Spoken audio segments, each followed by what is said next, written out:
Part 4. Martin discovers infinite recursion. On his next trip down to the dungeon, Martin brought with him a parchment scroll.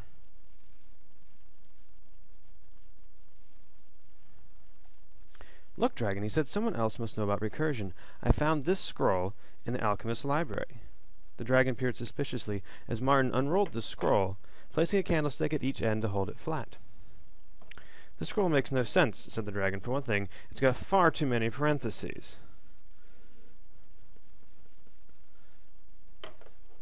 "The writing is a little strange," Martin agreed, "but I think I figured out the message. It's an algorithm for computing Fibonacci numbers." "I already know how to compute Fibonacci numbers," said the dragon. "Oh, how?" "Why, I wouldn't dream of spoiling the fun by telling you," the dragon said. "I didn't think you would," Martin shot back, "but the scroll says that fib of n equals fib of n minus 1 plus fib of n minus 2. That's a recursive definition, and I already know how to work with recursion."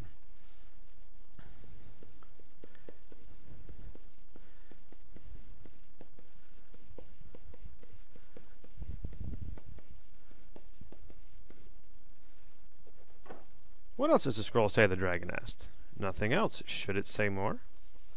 Suddenly the dragon assumed a most ingratiating tone. Martin found the change startling. "Dearest boy, would you do a poor dragon one tiny little favor? Compute a Fibonacci number for me. I promised only to ask you for a small one."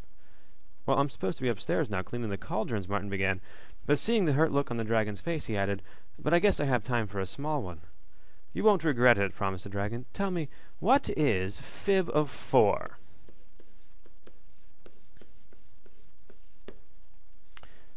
Martin traced his translation of the Fibonacci algorithm in the dust. "Fib n minus 1 plus fib n minus 2. Then he began to compute fib of 4. Fib 4 equals fib of 3 plus fib of 2. Fib of 3 equals fib of 2 plus fib of 1. Fib of 2 equals fib of 1 plus fib of 0. Fib of 1 equals fib of 0 plus fib of minus 1. Fib of 0 equals fib of minus 1 plus fib of minus 2. Fib of minus 1 equals fib of minus 2 plus fib of minus 3. "Finished?" the dragon asked innocently. "No," Martin replied. "Something's wrong. The numbers are becoming increasingly negative."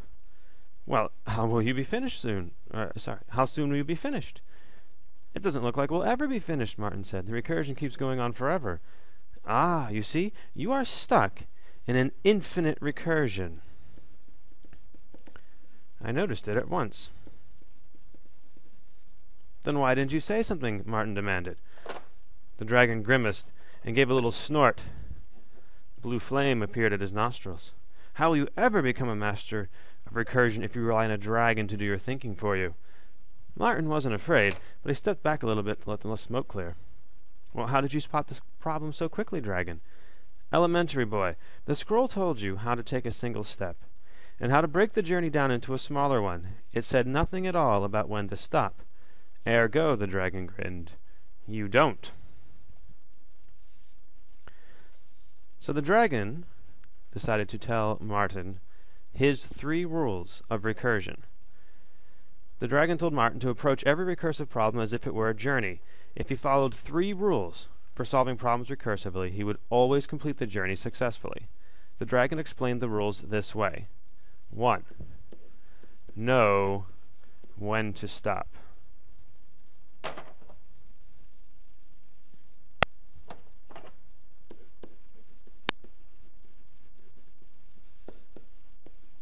That is the most important step in avoiding a infinite recursive algorithm.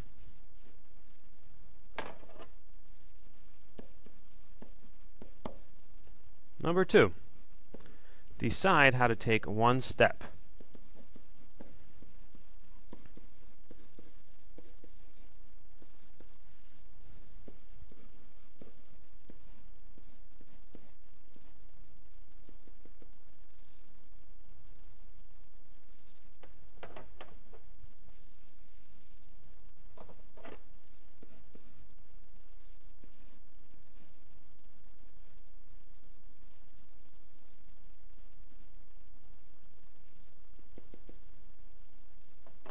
number 3.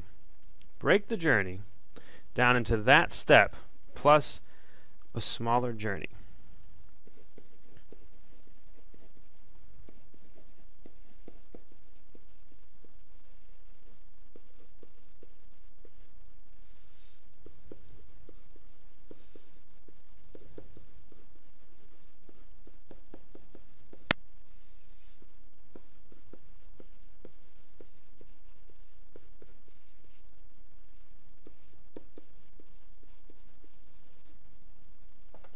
So, to review. 1. Know when to stop. Decide how to take one step. Break the journey down into that step plus a smaller journey.